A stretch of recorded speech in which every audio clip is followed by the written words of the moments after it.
Here in the Chinese Herb Garden, I'm often asked, what do we use these plants for?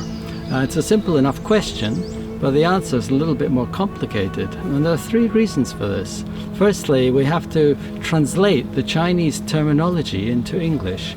And if I mention words such as liver wind from deficiency, this doesn't mean much to Western people. The only word that means the same is the word deficiency.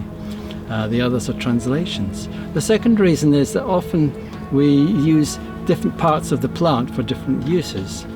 Mulberry is an example of this. We use 4 different herbs from different parts of the plant, picked at different times of the year, with different clinical use. And the third reason, which is the subject of this video, is that you can process the same part of the plant in different ways to create different uses, and that's called Pao Zhi. Pao Zhi translates as fire processing. We're here in the tonic section of the Chinese Herb Garden with one of our most important tonics known as Di Huang. And this is Rehmannia glutinosa, or some people call it the Chinese foxglove because of the shape of its flower. It's used as a kidney yin tonic, and we'll see how it's prepared when we have a look at the roots. This is the root of the Rehmannia glutinosa, or Di Huang. You'll see firstly it's quite yellow colour, and this is why it gets its name. Di Huang is earth yellow. It may surprise herbalists because they normally know this as a black herb, but we'll see why that happens later on. So this is used fresh in China, and it's known as Xian Di Huang. Xian meaning fresh. So what they do is they just take it off, and they can store this in mud for quite a long time before they use it. And what they do is that they just pound it. They use the juice directly for cooling the body. It's a very strong cooling tonic, and in this form it's more cooling than it is tonic. This is Xian Di Huang. We don't see this in this country because we don't grow it fresh. The other thing to notice is that it's a very thin root, and this is a very variable plant in China. You get thin roots, thick roots, different flavours. The thin root variety that we have here is not particularly good quality. The first stage in processing Rehmannia glutinosa, or Di Huang, is to produce something called Sheng Di Huang. Sheng is a word that we use when it's been dried but not processed with Pao Zhi. So basically it's been dried in the sun or in the oven. This has been baked 80% dry. And what you notice is that this colour has changed now. It's become much darker than the fresh root. And the reason for that is that the fresh root has a chemical called catapol, and this is what changes colour due to oxidation. Catapol's been studied in detail as an iridoid glycoside, and it's shown potential for the treatment of diabetes. It's an anti-inflammatory. And often bitter herbs do have anti-inflammatory action, and this is an example of it in the fresh root. The Sheng Di Huang is used differently from the fresh root. It's more tonic and less cooling, but it's still a cooling herb. Here we have the next stage in the processing of Di Huang. And for this to go from the Sheng Di Huang to this Shu Di Huang has involved Pao Zhi.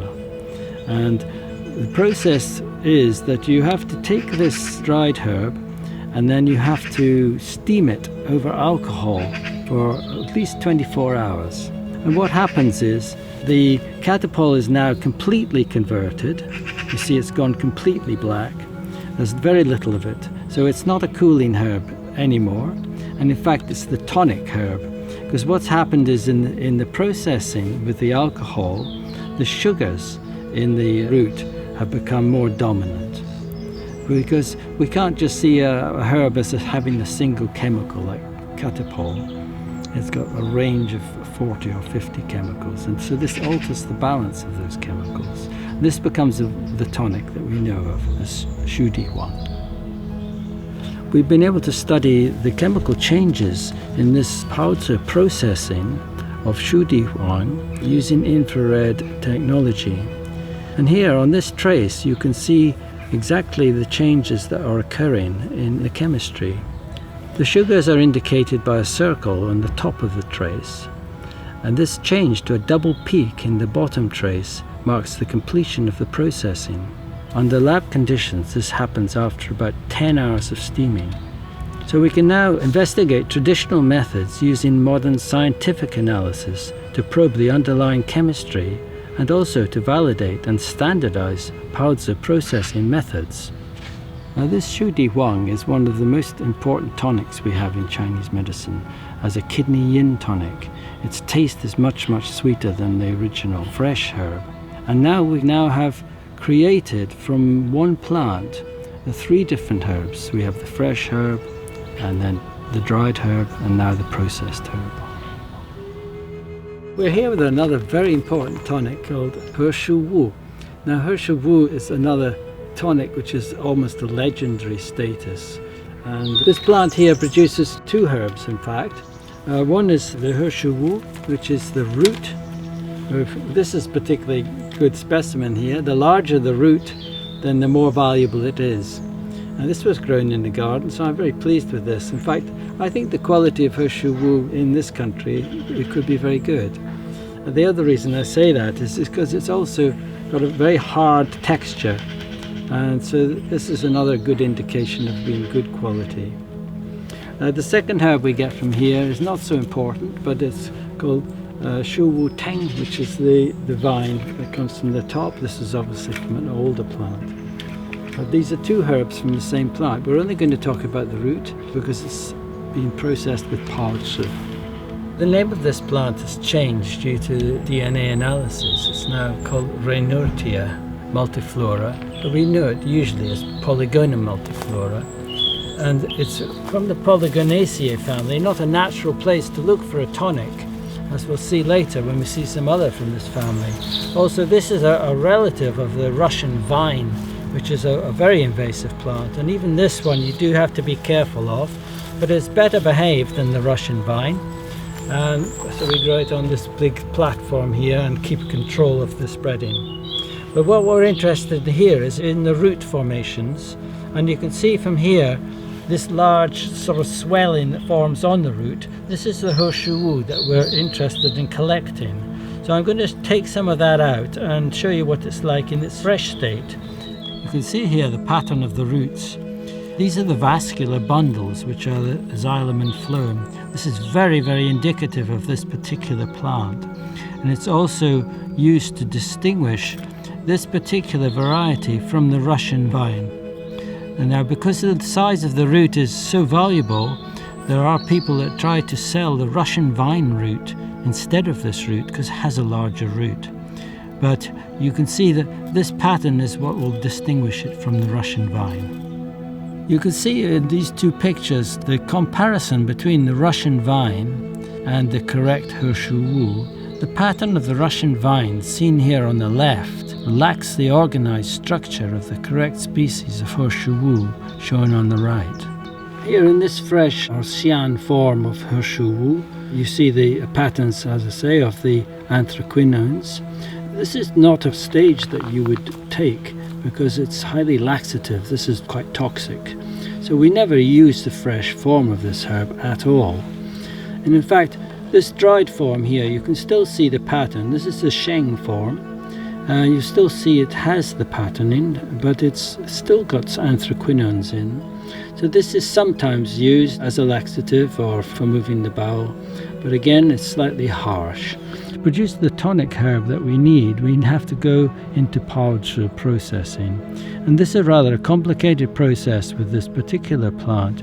This is the Pao Zhi version. It's very black, and the reason is it's been processed very lengthily with black bean juice. They boil it in black bean juice and they take it out and they dry it and boil it up to 7 times. So quite a long process. And in that form, now as Zhi He Shu Wu, we now have a tonic, which is a very important tonic. This is the form of processed He Shu Wu that is the liver and kidney tonic that we use and is so important in Chinese medicine. But there are different ways that this is done throughout China. And there's always a method which is trying to be shorter than the traditional method. So we need to be able to check whether the traditional method of several boilings over a long period of time is necessary to produce this. or we can use the shorter methods. So we can use infrared technology for looking at the chemistry of this process to see if we can identify if these shorter methods are any good. There are about 100 chemicals being identified from the root of Herschel wool. This profile shows the change in chemistry over different periods of time using traditional processing methods. The important ones with regard to processing are anthraquinones, stilbene glycosides and polysaccharides. The graph of the changes of these chemicals using the infrared analysis indicates that whilst appreciable changes can occur after 6 hours, the process is optimized at 16 hours. It would appear that the longer traditional methods are needed. We've moved from the tonic section now into the purgative section, and this is Da Huang. Da Huang is a form of wild rhubarb. This is Rheum palmatum. It's not grown for its stem, it's grown for its root, and it's been used in Western medicine and Chinese medicine for many years for the treatment of constipation. If we cut open this root of Da Huang, you'll see these anthraquinones again, the bright orange colour. This is what irritates the intestines and actually causes a laxative action. For that reason, it should not be used long term at all, because the intestines eventually become inflamed. This herb Da Huang also has a very distinctive vascular pattern known as a star pattern, where the xylem and phloem are present in small radiating stars. It's a distinctive feature of this herb. So this is a Xian form, the fresh form. This is what gives the plant its name, Da Huang, large yellow. Now this is the form we tend to use it in. This is the Sheng form, which is the dried herb. Now you'll notice this is much larger. It's also very, very hard. This is a very good quality. This comes from China directly, and it grows in very cold conditions usually. It doesn't like growing in lowlands here. And so for this particular plant, we can't get a good quality growing here in this Chinese garden. If you see the comparison with the plant that's grown here, this large porous herb here, not dense, this is due to growing too quickly. So this is the better quality. So this Sheng form of Da Huang is also subject to Pao Zhi processing to modify it. It's processed with steam firstly to make it less harsh. And in fact, most of, if not all, the Da Huang imported into this country is in steamed form already, although it's not usually mentioned. Other forms of Pao Zhi are wine processing, which will alter this process again, and its use of this herb. We'll discuss that later. We're here in the moving qi section of the garden, and this herb here is called Commander-in-Chief of Qi Disorders. It's quite a dramatic title, but it's well deserved. It's a very important herb for moving liver qi. Its name is Xiang Fu. Xiang means fragrant. It's also called the nutgrass rhizome. And to find out what that means, we have to go underground, and I'll show you what that is. Here on the roots you can see these swellings, which gives it its name. These are root swellings, tubers, a little bit like small potatoes.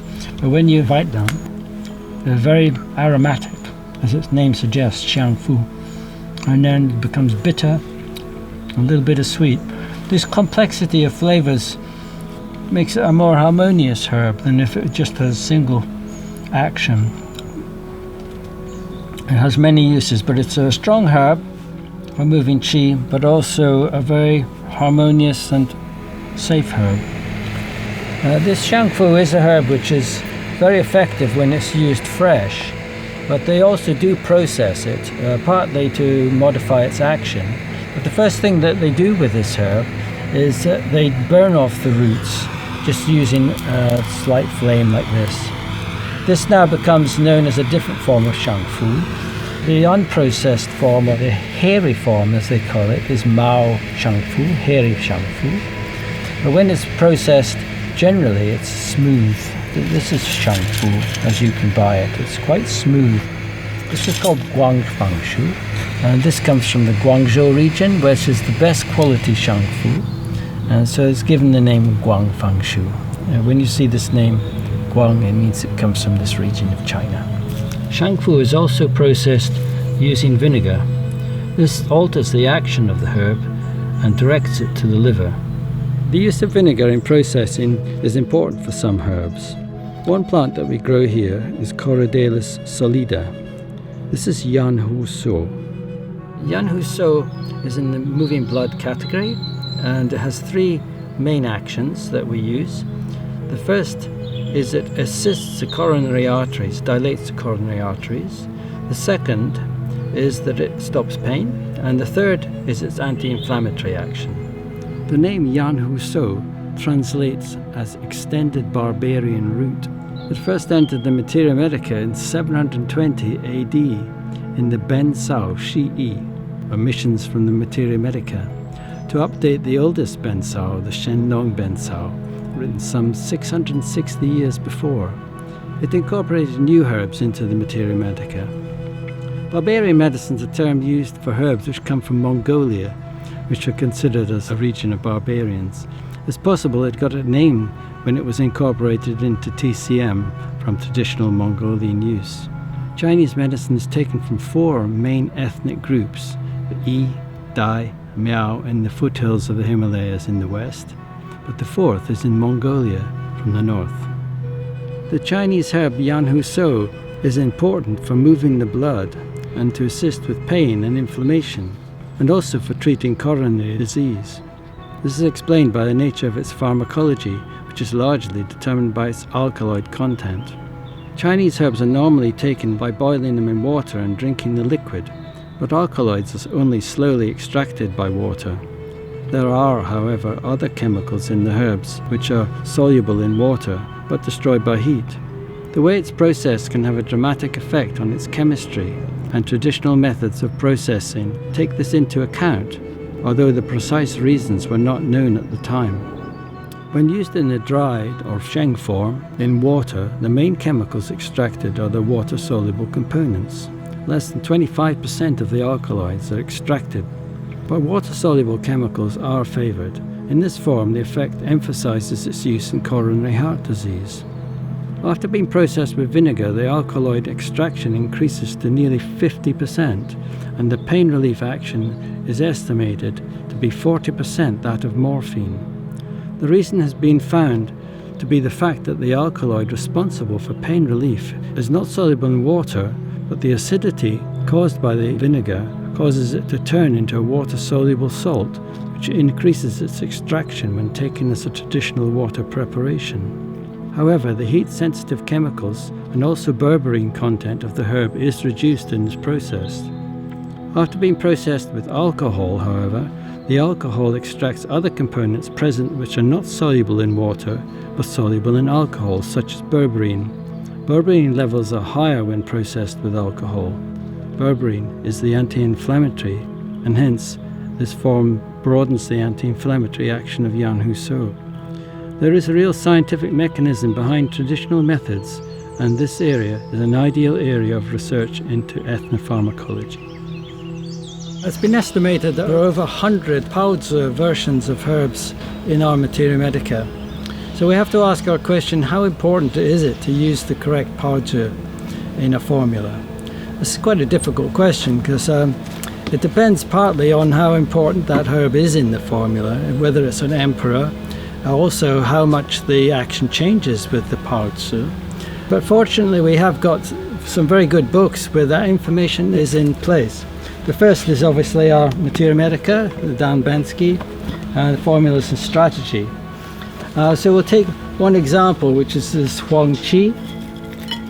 Now if you look in the Materia Medica, you'll see it lists 4 forms of Pao Zhi, and it indicates also what their actions are. For instance, in the formula Wu Zongyi Qi Tang, we should use the honey-processed Huang Qi, as it more closely matches the strategy of the formula. If we view a formula as a picture, then Pao Zhi provides a much sharper focus. By understanding the mechanism behind the strategy, we can then choose the appropriate processed form. So the information is in these books, and also you can usually source them in different forms. If not, you'll have to learn to do it yourself. Huang Qi has been studied considerably as it's such an important emperor herb, and the effect of Pao Zhi has also been studied.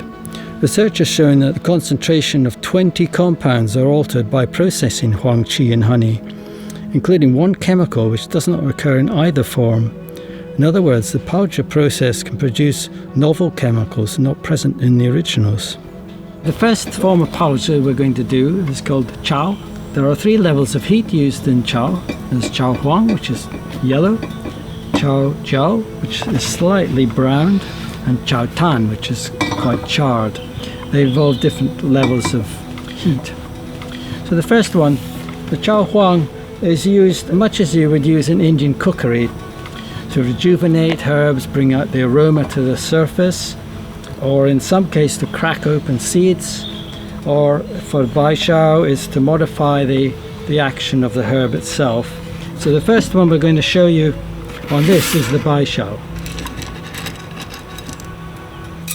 Now, used in its sheng form like this, it's a reasonably cold herb, and this is the form you would use it when you're using it in Jianma Goteng, for instance, to control liver yang.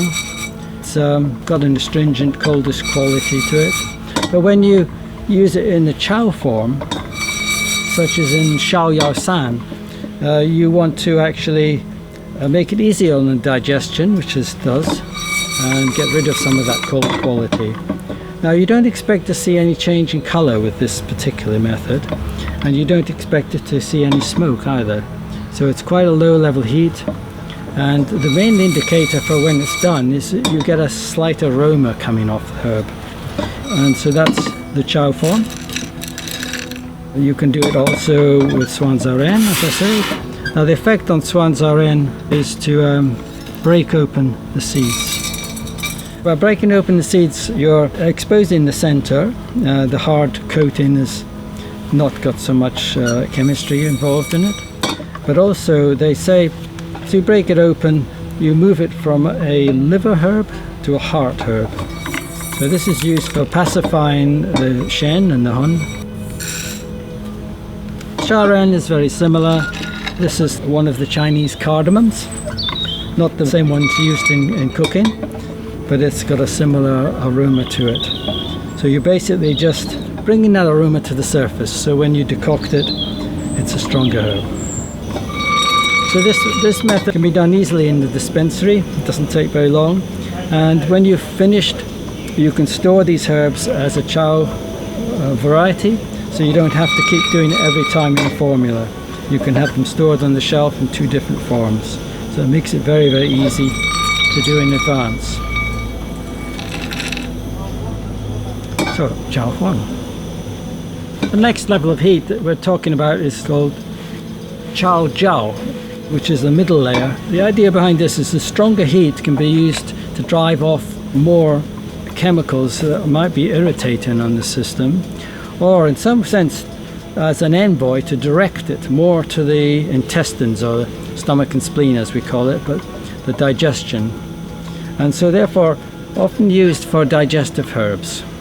And a good example is this Shanza, the hawthorn. In its dried form, its sheng form, it's mainly designed to move the blood. It's used to move the blood, and it's for coronary diseases. It's quite commonly used for that. But when you put it through this process, it changes its nature. It becomes a digestive herb for food stagnation. So it has 2 particular uses, and the Pao Zhi method that you use it by is an important part of its action. So one that you need to learn and try and practice maybe. Now, this one, you do expect a little bit of smoke. It's a bit like roasting coffee. You get some slight burning and smoke, but nothing too extreme. You're not trying to char it or anything. Yeah, so I can smell that now. There's a fruity smell coming off it. You need to use your senses for this to know when things are ready. Now it's just starting to brown at the edges. As soon as you see any smoke at all, you either have to reduce the temperature or it's time that it's done. That looks just perfect. Browned but not overdone. So, Chao Jiao Shanza. There has been some research to show that this processing of Shanza can affect the microbiome of the intestine compared to the unprocessed herb. There's also speculation that some of our more important spleen herbs, such as Atractylodus, Sangzu, work by improving the digestion, favouring beneficial bacteria and restoring balance. The final heat level of processing using Chao method is Chao Tan. It's not used a lot, but when it's used to stop bleeding. So there are quite a few herbs that it's used on. The more important one that we're going to look at is Da Huang. We looked at that earlier. And so we're going to process this with the Tan method. So this is quite a fierce heat up to the top. Now this one definitely is designed to release smoke and to char the herb. I'm just going to put this in with the lid on. It's a delicate balance. You don't want to completely charcoal the herb, and you should see when you open it up, you should still see the colour inside, but on the outside it should be barely see the smoke coming off. This effect here is we're driving off those anthraquinones that you saw, so we'll have absolutely no laxative effect. It's a very safe herb then. Some people then stop this process by spraying the herb with cold water, but in this case I'm just going to tip it out. Chao Tan, Da Huang. So that's the Chao method without adding anything else to the herb. There's a small group of herbs which you process using other dry ingredients, and one of the ones used is bran. Now the reason you're using bran is to absorb oils. When you just use the dry method, you can drive off volatile oils, but some of these thicker oils aren't driven off by that process.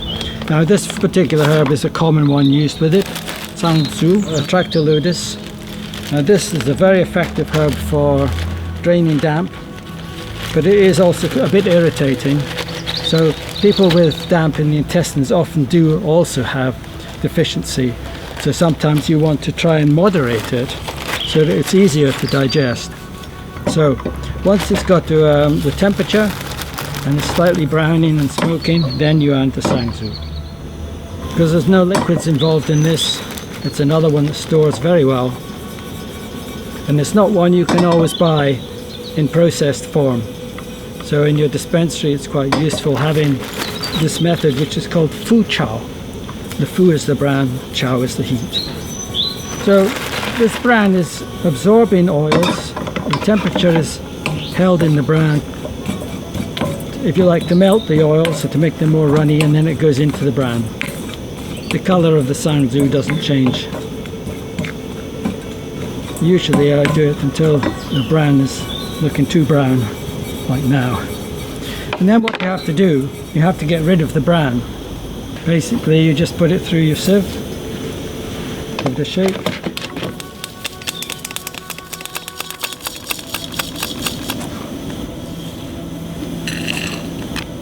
Fu Chao, Sangzu.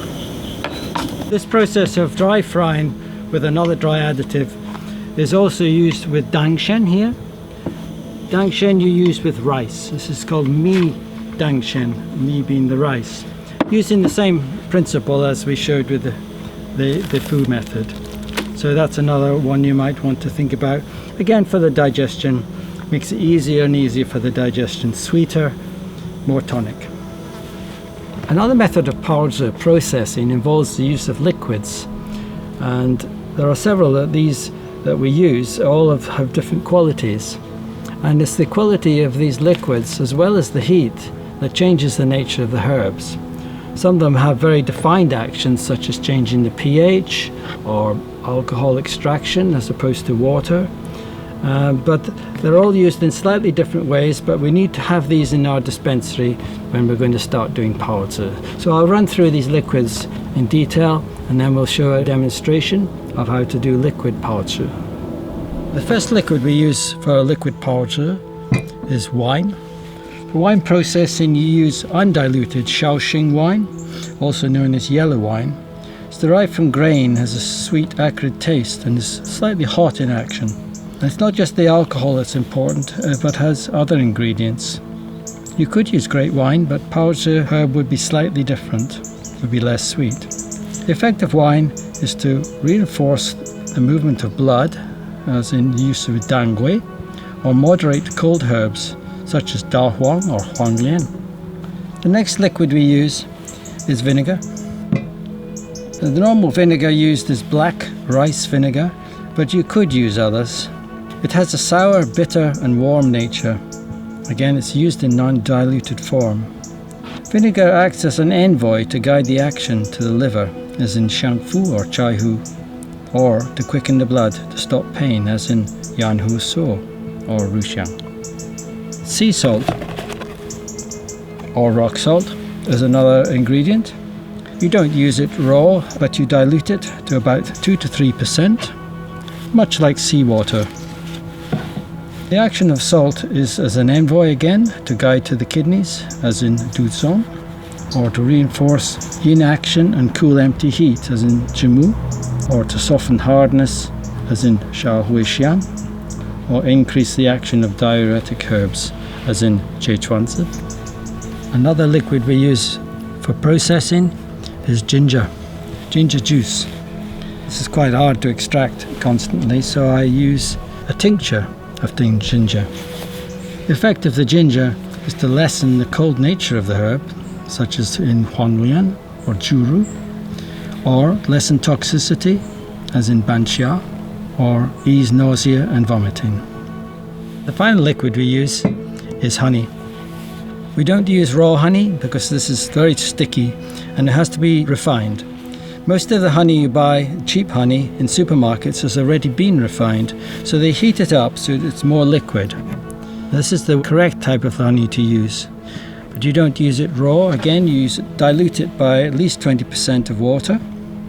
The action of the honey is to moderate unpleasant tastes, as in ma huang, or with herbs to stop coughing or with deficiency, such as pipaye, baibu, or to increase tonification and aid assimilation, or finally to moisten dryness.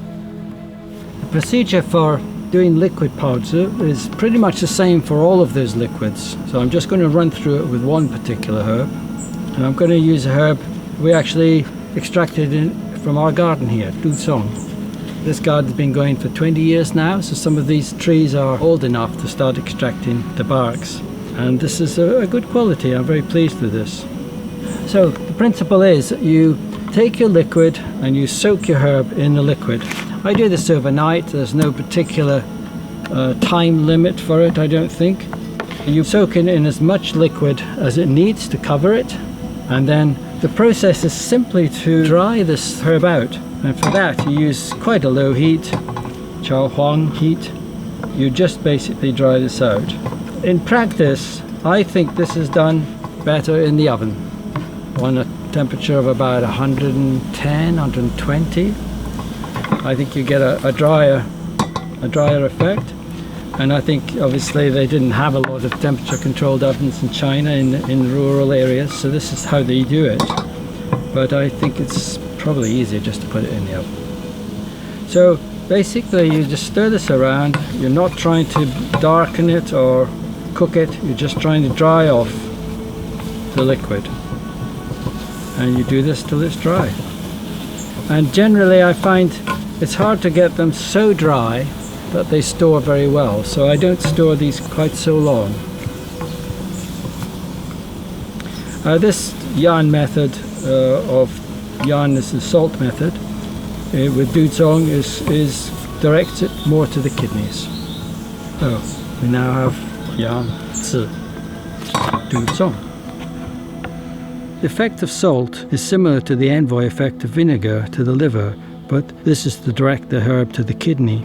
The underlying mechanism is not clear, but some indication is that the kidney has a selective sensitivity to absorb sodium, and at the same time will absorb sodium-activated chemicals. This would appear to be supported by the increased absorption of geniposide in duzong treated with salt compared to unprocessed. Thank you for watching this video on Pao Zhi. I hope you've enjoyed it. It's a combination of traditional and scientific methods that will enable both to develop in their own way. If you want to know more about Chinese medicine, contact us on our website, the rchm.co.uk. Thank you.